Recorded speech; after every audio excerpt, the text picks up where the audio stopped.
Lisa Grant sat in the cold metal chair and watched the aliens argue about her people. The huge space station spun slowly around the planet below. Through the big windows, she could see the blue and green world that the Galactic Council called home. But today, this place felt more like a courtroom than a meeting hall.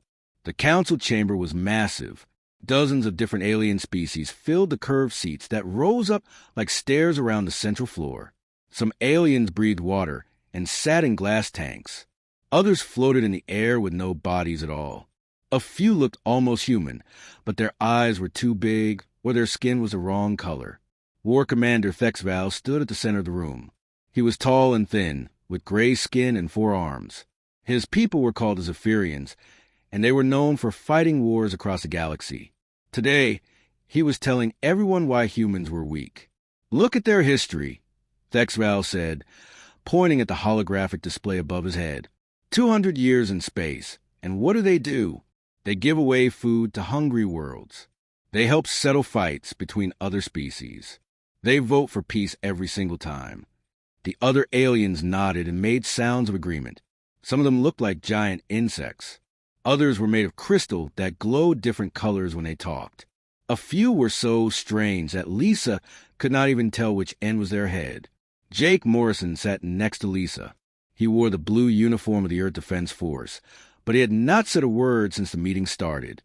His face was calm, but Lisa could see his hands were tight on the armrest of his chair.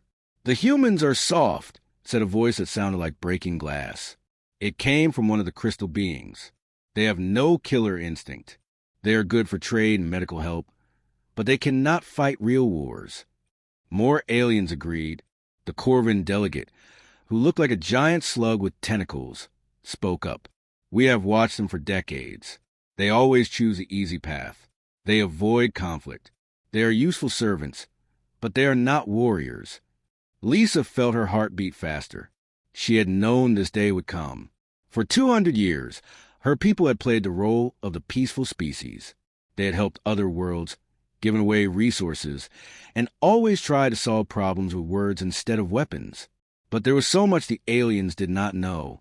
"Ambassador Grant," said the council speaker, a being that looked like a tree with eyes, "your people have been accused of being too weak to defend themselves. The Zephyrian Empire wants to take control of your outer colonies. They say you cannot stop them. Do you have anything to say?"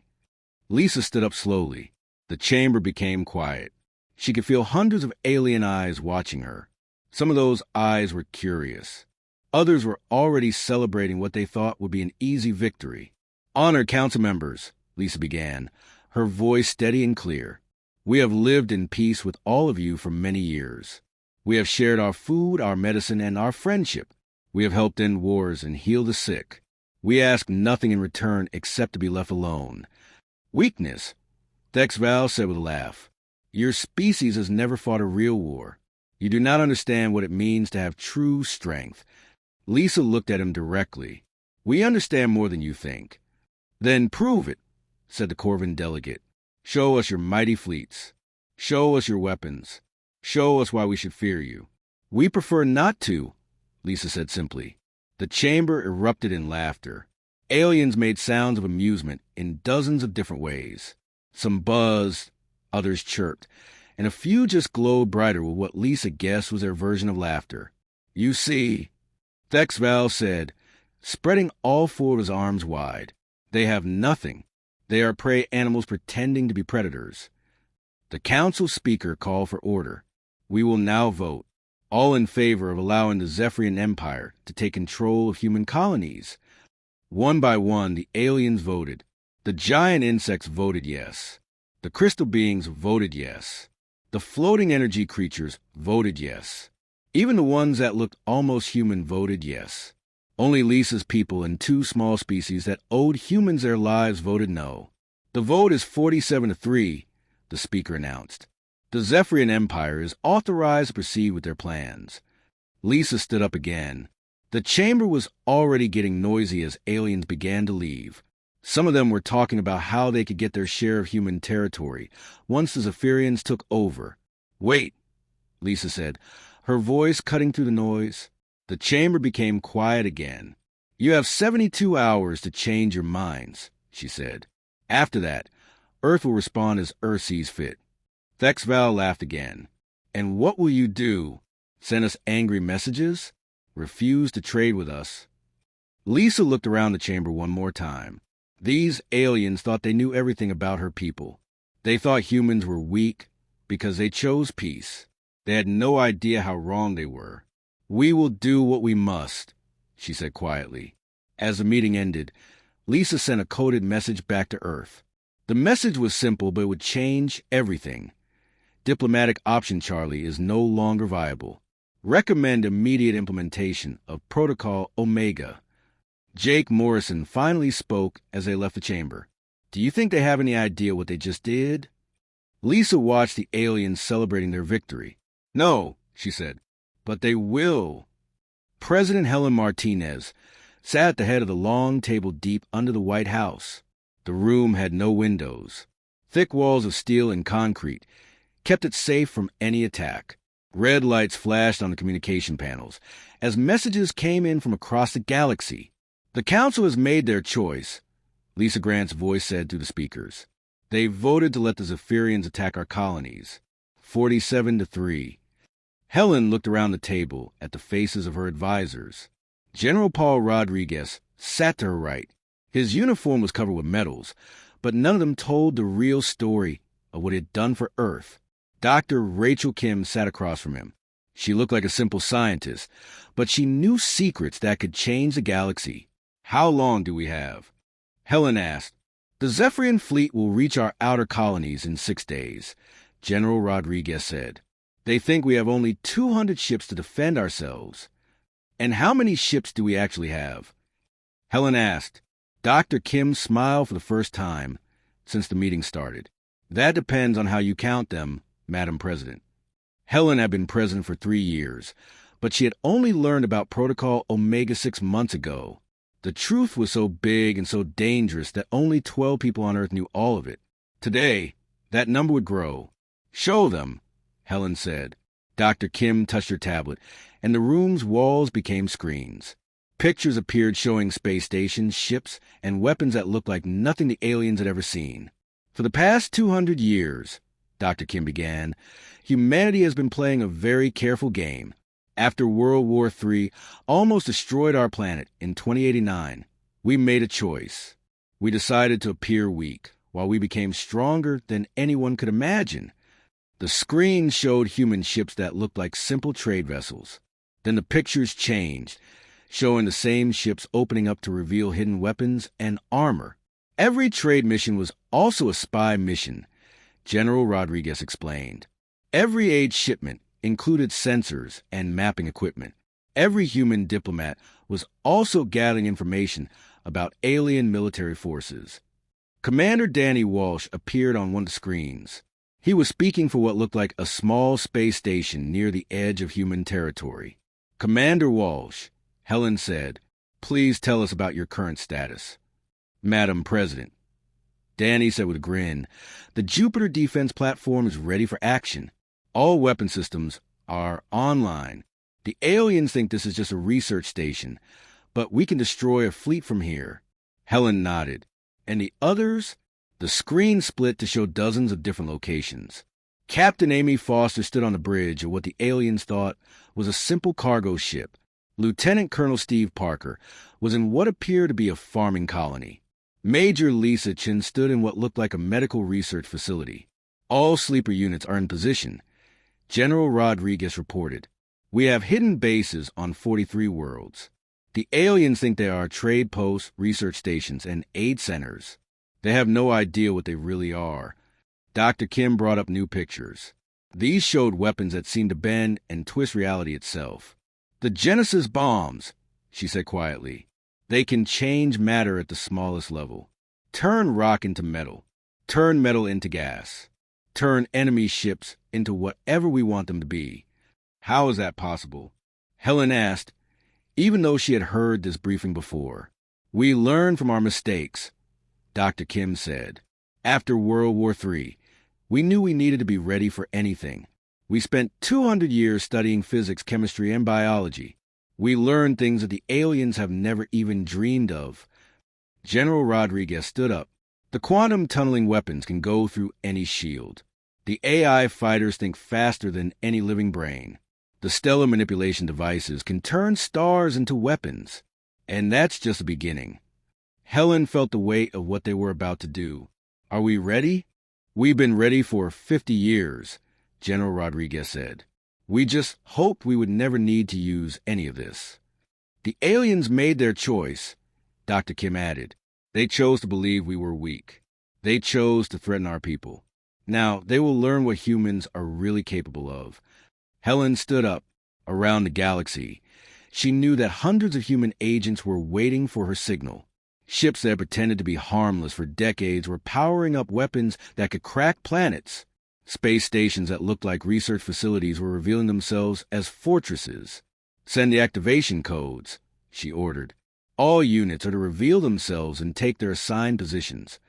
Yes, Madam President, General Rodriguez said. Helen walked to the communication panel. In a few minutes, she would speak to the entire galaxy. The aliens thought they had won an easy victory. They had no idea that they had just awakened something that had been sleeping for 2 centuries. Commander Walsh, she said to the screen, what's the status of the solar defense grid? Danny Walsh's grin got bigger. All 2,000 platforms are online, Madam President. The aliens think our sun is just a star. They don't know we've been modifying it for the past 100 years. Helen took a deep breath. Then it's time to show them what happens when you threaten humanity. She opened the galaxy-wide communication channel. Billions of aliens across thousands of worlds would hear her next words. People of the galaxy, she began. For 200 years we have chosen peace. We have helped you, healed you, and called you friends. Today, you chose to reward that friendship with war. Very well. Earth hereby declares total annihilation protocol against all species that voted for aggression against humanity. You have one chance to surrender. Take it. War Commander Thex Val stood on the bridge of his flagship and watched the biggest fleet in Zephyrian history move toward Earth. 10,000 ships filled the space around him. Destroyers, cruisers, and massive dreadnoughts all flying together like a metal storm heading for the human home world. Sir, his communications officer said, we are detecting the human defense fleet ahead. Thex Val looked at the screen and laughed. 200 human ships waited at the edge of their solar system. They looked small and weak compared to his mighty armada.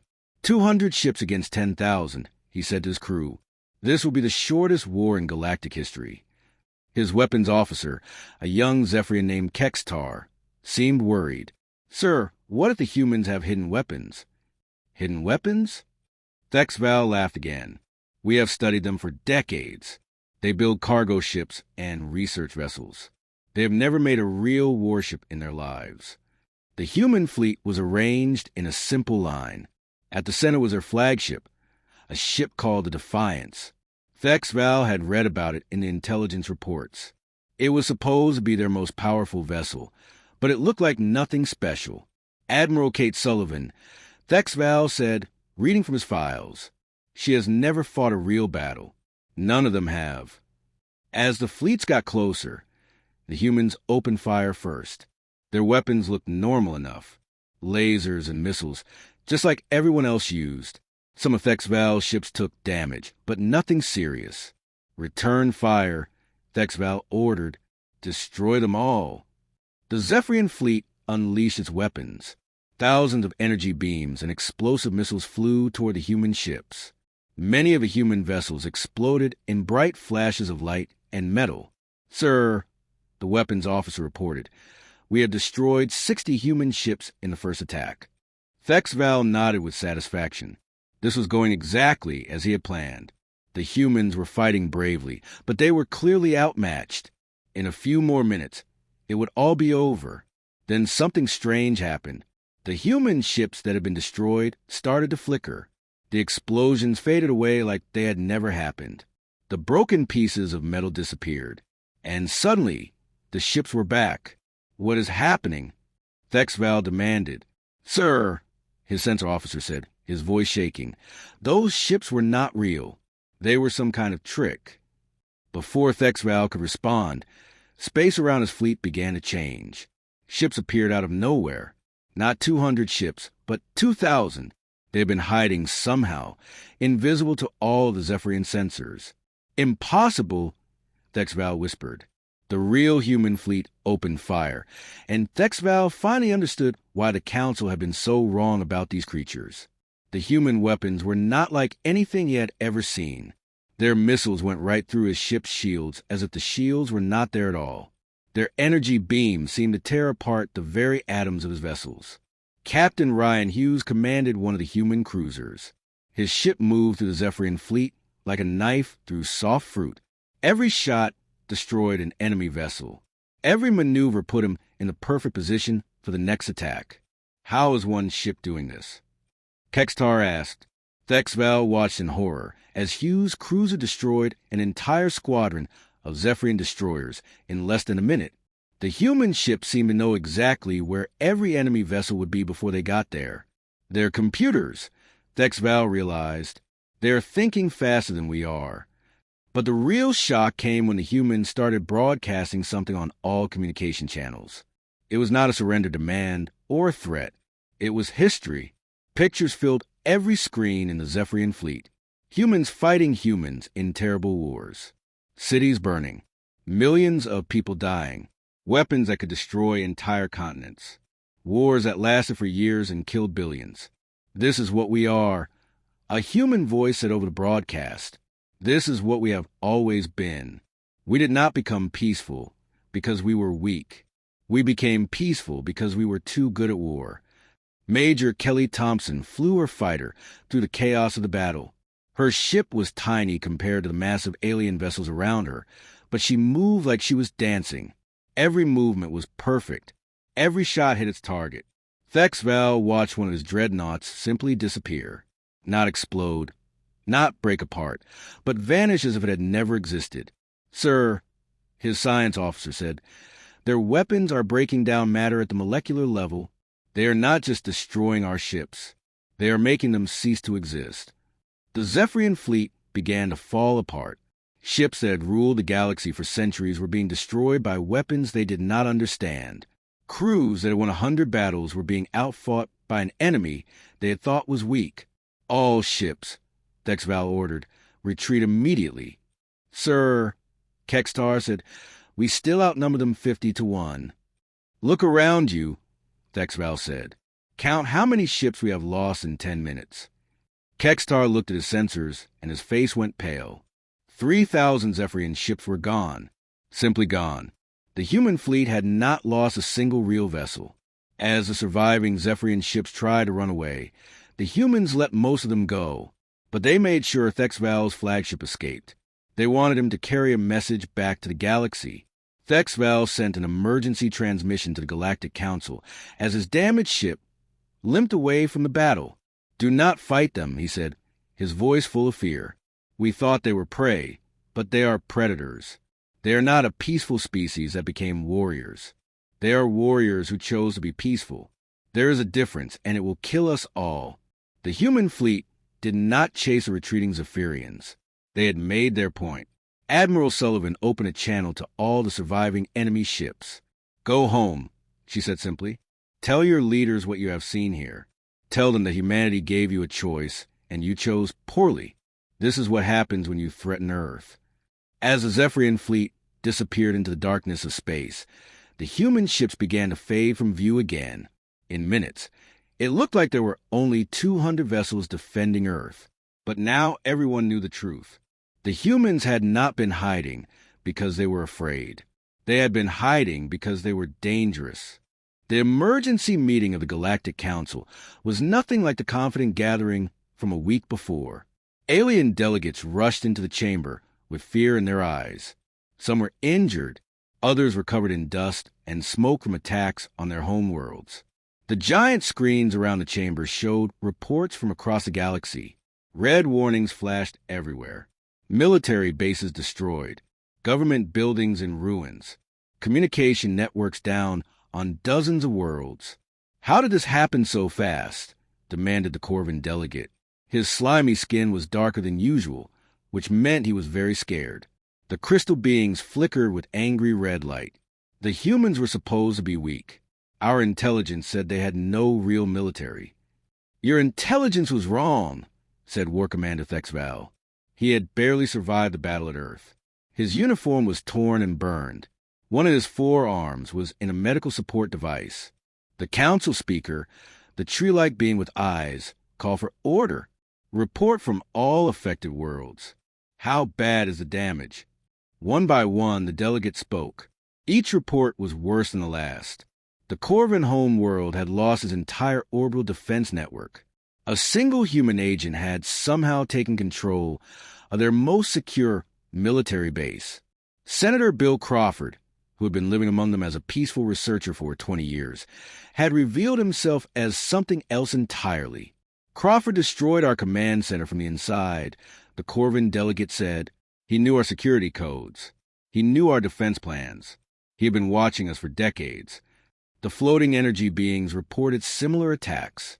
Dr. Alice Morgan, who had been running a medical research station in their space, had turned her facility into a military fortress. Now she controlled the jump routes that connected 3 major star systems. She has been mapping our territory for 30 years, they said. Every supply ship she helped, every sick crew she treated. Every favor she did for us was gathering information. The insect-like hive queens buzzed with panic. The humans who came to study our biology were not scientists. They were spies. They know everything about us.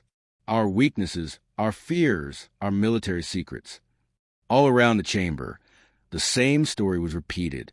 Humans who had lived among the aliens for years, or even decades, had suddenly revealed their true purpose. Teachers, doctors, traders, and researchers had become soldiers and saboteurs in a single coordinated strike. The chamber doors opened, and Lisa Grant walked in. But she was not alone this time. General Paul Rodriguez walked beside her, along with a dozen human soldiers in combat armor. Their weapons were not drawn, but everyone could see them. The aliens in the chamber became very quiet. Some of them tried to hide behind their desks. Others looked like they wanted to run away. Ambassador Grant, the council speaker said, his voice shaking slightly. We need to discuss terms for ending this conflict. Lisa sat down in her chair like nothing had changed. General Rodriguez stood behind her with his arms crossed. The human soldiers took positions around the chamber. There are no terms to discuss, Lisa said calmly. You voted for war. Now you have war. The Corvin delegate leaned forward desperately. We had no choice. The Zephyrians forced us to vote with them. We were afraid of what they would do if we refused. You had a choice, Lisa replied. You chose to believe we were weak. You chose to threaten our colonies. You chose to support an invasion of our space. The crystal beings flickered with different colors as they tried to communicate. We were wrong about your capabilities. We admit this. But surely we can find a peaceful solution. General Rodriguez stepped forward. You had 200 years to find peaceful solutions with us. We offered you trade, aid, friendship, and cooperation. Yesterday, you voted to destroy us. We want to negotiate, said the insect delegate. What are your terms for peace? Lisa looked around the chamber at all the frightened alien faces. Complete surrender of all military forces. All governments will submit to human oversight. Full reparations for the planned attack on our people. And trials for everyone who voted for this war. The chamber exploded with angry sounds. Aliens buzzed, chirped, and glowed with outrage. Impossible, the Corvin delegate said. We are still the majority in this galaxy. Our combined fleets outnumber yours. Do they? General Rodriguez asked with a small smile. He touched the device on his belt, and the chamber screens changed. They showed space battles happening across the galaxy. Human ships were fighting alien fleets everywhere, and the humans were winning every battle. Why, you have been meeting here, General Rodriguez said. We have been destroying your military forces. In the past 6 hours, we have eliminated 40% of all alien warships in the galaxy. The council speaker's eyes widened. That is impossible. You cannot be in so many places at once. We have been in those places for decades, Lisa explained. Every human colony, every research station, every trade post was also a military base. We have been preparing for this day since we first left Earth. War Commander Thexval struggled to his feet. Do not fight them, he said to the other delegates. I have seen what they can do. This is not a war. This is an extermination. We do not want to exterminate anyone, Lisa said. But we will if we must. The choice is yours. The alien delegates looked at each other with growing panic. Some were already calculating how many ships they had left. Others were wondering if their home worlds were still safe. We need time to consider your terms, the council speaker said. You have had enough time, General Rodriguez replied. 200 years, in fact. Lisa stood up. You have 1 hour to accept our terms. After that, we will consider all resistance to be a continuation of this war. As the humans prepared to leave, the Corvin delegate called out desperately. What if we refuse? What if we choose to keep fighting? Lisa stopped at the chamber door and looked back. Then you will learn why we have been so careful to appear weak for so long. You'll discover what happens when humans stop pretending to be peaceful. The chamber doors closed behind the humans, leaving the aliens alone with their fear and their rapidly shrinking options. Outside in the corridor, General Rodriguez spoke quietly to Lisa. Do you think they will surrender? Lisa shook her head. No, they still think they can win through numbers. They do not understand that we have already won. Then we go to phase 2? Lisa nodded. Send a message to President Martinez. Tell her that the aliens have chosen to continue this war. It is time to show them what total annihilation really means. The alien armada was the largest military force the galaxy had ever seen. 50,000 ships from 37 different species filled the space around New Geneva, a human colony world at the edge of Earth's territory. The alien leaders believed that such overwhelming numbers would finally break human resistance. Admiral Vextor of the Corvin fleet looked at his sensor readings with satisfaction. 50,000 ships against their pathetic colony defense. Even human trickery cannot overcome these odds. The crystal beings had brought their entire war fleet. The insect-like hive queens had sent every ship they could spare. Even smaller species had contributed vessels to this final assault. They were determined to prove that numbers still mattered in warfare. Colonel Mike Davis stood on the command deck of the defense station orbiting New Geneva. Through the thick windows, he could see the enemy fleet spreading across space like a disease. His own force looked tiny in comparison. Only 500 human ships defending the colony. Sir, his communications officer said, the alien fleet is demanding our surrender. They say we have 10 minutes to evacuate the planet before they attack. Mike smiled. Tell them we declined their generous offer. The aliens had chosen New Geneva because they thought it would be easy to capture. The colony was home to 2 million humans, mostly farmers and researchers. The defense fleet was small. The orbital stations looked like simple trading posts. What the aliens did not know was that New Geneva had been specially prepared for this moment. Dr. Patricia Lee worked in a laboratory deep beneath the planet's surface. For the past 100 years, her team had been working on the most ambitious project in human history.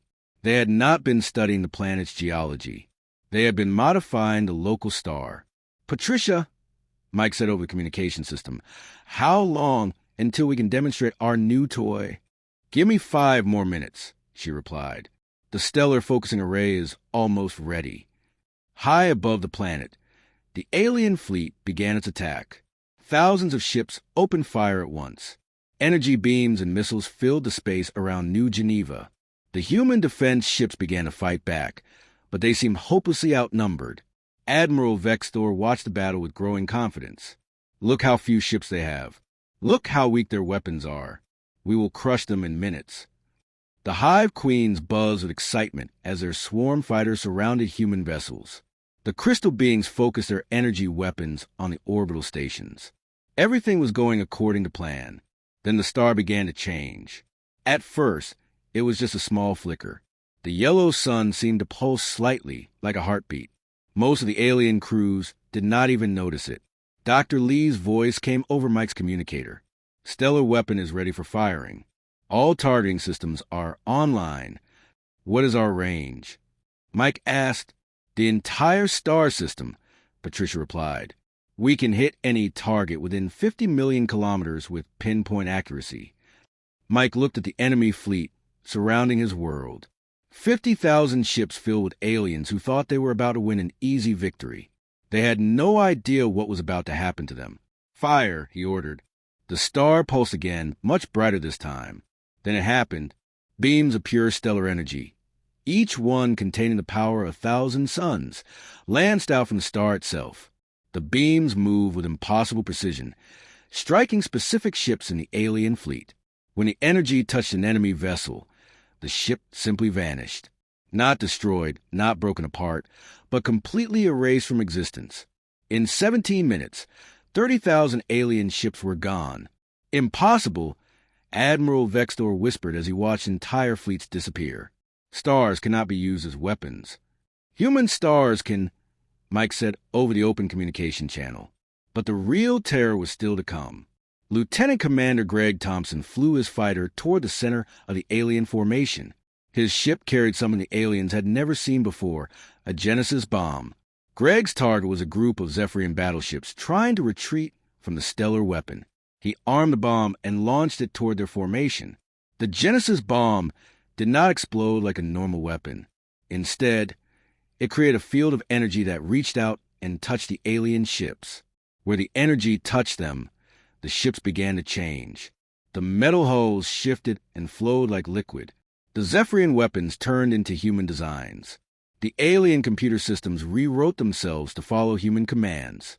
In minutes, an entire battle group of enemy ships had become human vessels.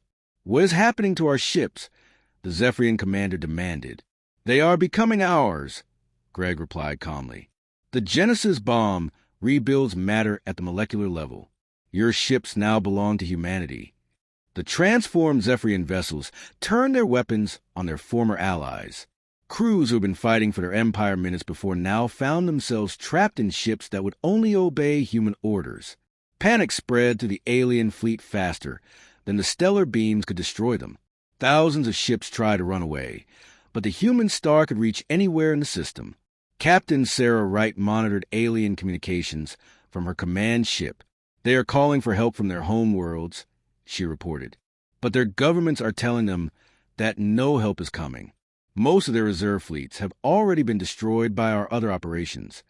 The few alien ships that survived the stellar bombardment fled into deep space, carrying word of humanity's true power. As they ran, they sent desperate messages throughout the galaxy. 'Do not fight them,' Admiral Vextor transmitted as his crippled flagship limped away from New Geneva. 'They have turned stars into weapons. They can rebuild matter itself. We are not fighting a species. We are fighting gods.' War Commander Thexval, monitoring the battle from his own damaged vessel, added his own warning. 'I told you they were dangerous. But I was wrong. They are not dangerous. They are beyond danger. They have become something that should not exist.' Mike Davis watched the last enemy ships disappear into the darkness of space. Around New Geneva, the modified star continued to pulse with contained power. The Genesis field slowly faded, leaving behind a small fleet of converted alien vessels now flying human colors. "Send a message to President Martinez," Mike ordered. "Tell her that the aliens' largest fleet has been eliminated. Phase 2 is complete." As the human fleet began cleanup operations, the colony below continued its daily life. Children played in parks while overhead, their parents had just demonstrated that humanity could rewrite the laws of physics when threatened. The galaxy now knew the truth. Humans did not fear war because they had learned to control it completely. They had become something beyond warriors, beyond conquerors. They had become the masters of reality itself. And they were just getting started. The Galactic Council Station had become a refugee camp. Alien leaders who had once ruled star systems now huddled in the corridors, waiting for news from their dying fleets. Most of their military forces were gone. Their governments were collapsing. Their people were afraid. Admiral Kate Sullivan's ship appeared in orbit around the station without warning. One moment the space was empty. The next moment a massive human dreadnought hung there like a metal moon. The aliens on the station panicked, expecting to be destroyed at any moment. But the attack never came. Instead, Admiral Sullivan sent a simple message to the Council. I am here to discuss the future of this galaxy. Any species that wishes to survive should send a representative to meet with me. Within an hour, every remaining alien leader was in the main conference room. They sat quietly, afraid to speak. Some of them shook with fear. Others just stared at the table. Admiral Sullivan entered the room alone. She was not a large woman, but every alien in the room felt small when she looked at them. She sat down at the head of the table, where the council speaker used to sit. Your military forces are gone, she began. Your governments are in chaos. Your people are terrified. This war is over. The Corvin delegate, his slimy skin now pale with fear, spoke carefully. What do you want from us? Nothing, Admiral Sullivan replied. The aliens looked confused. They had expected demands for surrender, tribute, or territory. Instead, the human who had destroyed their fleets wanted nothing. I do not understand, said the crystal being, flickering with nervous light. We never wanted anything from you, Admiral Sullivan explained. We wanted to be left alone. We wanted to trade with you, help you when you needed it, and live in peace. You chose war instead. Major Chris Baker entered the room carrying a data pad. He was one of the humans leading occupation forces on alien worlds. But his report was not what anyone expected. Admiral, he said, the Corvin home world is secure. Their people are receiving food and medical care. Crime has dropped by 80% since we took control. What about the Zephyrian colonies? Admiral Sullivan asked. Also secure. We have restored power to their cities and reopened their schools. Their children are being taught alongside human children in new integrated classrooms. The alien delegates listened in confusion. This did not sound like a military occupation. It sounded like humanitarian aid. The crystal being flickered with a different color now. Curiosity instead of fear. You are not enslaving our people. Why would we do that? Admiral Sullivan asked. We told you. We never wanted to conquer anyone. We just wanted you to stop threatening us. Dr. Rachel Kim entered the room next. She carried medical reports from dozens of alien worlds. The plague on Kepler 7 has been cured, she announced. The famine on Rigel, for his ending, our supply ships arrived this morning. The radiation poisoning on the vegan colonies is being treated with new medicines we developed specifically for their biology. Admiral Sullivan saw the confusion on the alien faces. Did you think we were going to kill you all? Yes, the Corvin delegate admitted. That is what we would have done if we had won. That is the difference between us, Admiral Sullivan said sadly. We learned long ago that winning a war means nothing if you lose yourself in the process. The chamber doors opened again, and President Helen Martinez walked in. The aliens had only seen her on video broadcast before. In person, she seemed smaller and more tired than they had expected. I have come to make you an offer, the president said. Join us willingly, and we will help you build better worlds than you ever imagined. Refuse, and we will leave you alone at the edge of the galaxy to figure things out by yourselves. Join you how? Asked the insect delegate. As partners, President Martinez replied. We will teach you what we have learned. We will share our technology, our medicine, our knowledge. In return, you will help us explore the galaxy and make it a better place for everyone. The council speaker, who had been silent until now, finally spoke. Why would you help us after what we tried to do to you? President Martinez sat down across from him.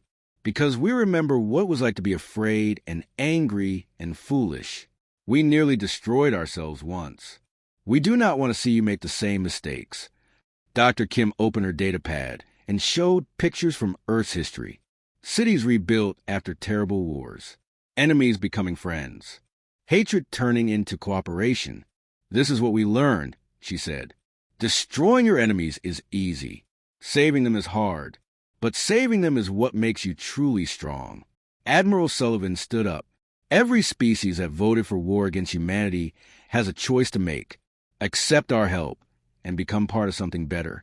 Or reject our offer and be relocated to worlds far from here where you can live as you choose. What about our military forces? The Zephyrian delegate asked. What about our weapons? Gone. Admiral Sullivan said simply, "We will defend you now. You will never need weapons again. And if we refuse your offer," the crystal being asked, "then we will give you ships, supplies, and maps to uninhabited worlds where you can start over." President Martinez replied, "But you will not be allowed to threaten anyone ever again." The alien delegates looked at each other. Some seemed tempted by the human offer. Others were still too proud to accept help from the species they had tried to destroy. "How do we know you will not betray us later?" the Corvin delegate asked.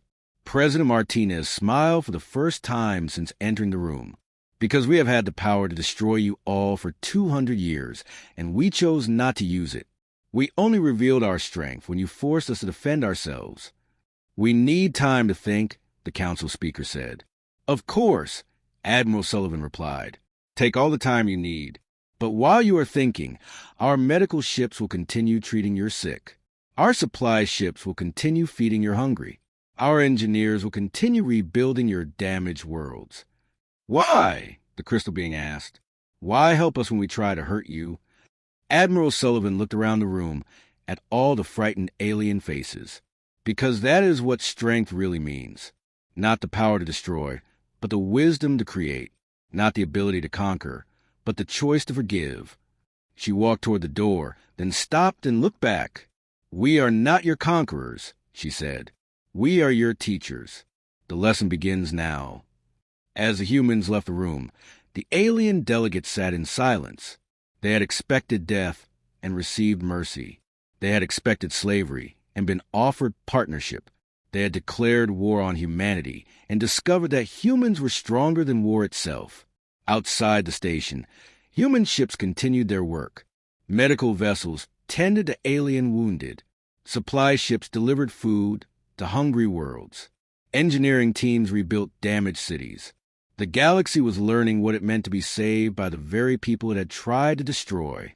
5 years had passed since the day the galaxy learned to fear human mercy. The old Galactic Council Station had been rebuilt into something bigger and better. Now it was called the Terran Protectorate Center, and it was the heart of a new kind of civilization. Lisa Grant walked through the busy corridors of the station. She was no longer just an ambassador. Now she was Director General of Galactic Affairs, responsible for keeping peace among hundreds of different species. But today felt different than the old council meetings. Today, there was real cooperation instead of fear. Director Grant called a young Zephyrian named Kextar. He had been War Commander Thexval's weapons officer during the war. Now he worked as a peace negotiator, helping to solve disputes between different worlds. "What is it, Kex?" Lisa asked with a smile. "The mining dispute between the Corvin colonies and the crystal beings has been resolved," he reported. "They have agreed to share the asteroid field and split the profits equally." Lisa nodded with satisfaction. 5 years ago, a disagreement like this would have led to war. Now, different species work together to find solutions that help everyone. The station's main conference room was full of beings from across the galaxy, but it felt nothing like the old council chamber. Aliens and humans sat together, talking and laughing like old friends. Children from a dozen different species played together in the central area while their parents worked. General Paul Rodriguez entered the room wearing a new uniform. He was no longer just Earth's military leader. Now he was Minister of Defense of the entire Protectorate, commanding a fleet made up of ships from every species in the galaxy. "How are the new recruits doing?" Lisa asked him. "Better than expected," Paul replied. "The young Corvin pilots are some of the best we have ever trained. The crystal beings have amazing natural talent for engineering. Even the insect species are excellent at tactical planning." Through the big windows, Lisa could see the mixed fleet that protected the galaxy. Human ships flew alongside converted alien vessels. Crews that had once been enemies now worked together as a single force dedicated to keeping the peace. Captain Ryan Hughes appeared on the main communication screen. He was speaking from the Terran Military Academy on Earth, where young beings from across the galaxy came to learn about leadership and cooperation. "Director Grant," he said, "this year's graduating class is ready for their final examination." The screen showed a classroom full of young aliens and humans studying together. They wore the same uniforms and carried the same books. But most importantly, They shared the same dreams of building a better galaxy. Professor Ellen Torres stood at the front of the classroom. She had been teaching military history for 20 years, but her lessons were different now. Instead of teaching students how to fight wars, she taught them how to prevent them. "Who can tell me why the Terran Protector was created?" she asked her students. A young crystal being raised what might have been a hand. "Because war is easier than peace, but peace is better than war." "Very good," Professor Torres said. "And what is the most important lesson humans learn from their own history?" A Corvin student answered this time, that the strongest civilizations are the ones that choose to help instead of hurt. Captain Ryan Hughes smiled as he watched the students. These young beings would grow up to be the leaders of tomorrow's galaxy. They would carry forward the lessons that humanity had learned through centuries of war and suffering. In another part of the academy, Professor Danny Walsh taught a different kind of class. His students were learning about the weapons and technology that had ended the war, but they were not learning how to use them. They were learning why such power should never be used except to protect others. "Teacher Walsh," asked a young Zephyrian student, "why did humans hide their strength for so long?" Danny looked out the window at the peaceful Earth sky. "Because we understood something that took us a long time to learn. True strength is not about what you can destroy. True strength is about what you choose to build." "But what if someone threatens you?" another student asked. "Then you defend yourself," Danny replied. "But you do it in a way that teaches them to be better, not in a way that destroys them completely." The student looked confused. "I do not understand. If you have great power, why not use it?" Danny smiled and pointed to the classroom around them. Students from species that had once been enemies were working together on their projects. They were designing new ways to explore space, cure diseases, and help struggling worlds. "This is why," he said, "because this is what happens when you choose to save your enemies instead of destroying them. They become your friends." As the day ended, Lisa Grant stood on the observation deck of the station and looked out at the galaxy beyond. Hundreds of worlds lived in peace under human protection. Millions of beings who had once lived in fear now had hope for the future. Ambassador Kate Sullivan joined her at the window. She had retired from military service and now worked to establish new colonies for species that wanted to start fresh. "Do you think we made the right choice?" Kate asked. Lisa thought about the question. 5 years ago, humanity could have ruled the galaxy through fear and force. They could have enslaved every species that had threatened them. They could have taken revenge for the attack on their colonies. Instead, they had chosen something much harder. They had chosen to forgive. They had chosen to teach. They had chosen to build something better than what had come before. "Look around," Lisa said, gesturing at the peaceful station full of former enemies working together. "What do you think?" Kate smiled. "I think the galaxy is finally learning what humans discovered long ago. The greatest victory is not defeating your enemies. The greatest victory is turning your enemies into friends." Far below them, children from a dozen different worlds played together in the station's parks. They did not know about the war that had brought their species together. They only knew that the galaxy was a safe place where everyone worked together. And in classrooms across hundreds of worlds, young beings studied the history of the war that ended all wars. They learned about the species that had been so strong they could rewrite reality itself, but chose instead to rewrite hatred into hope. The humans had not conquered the galaxy.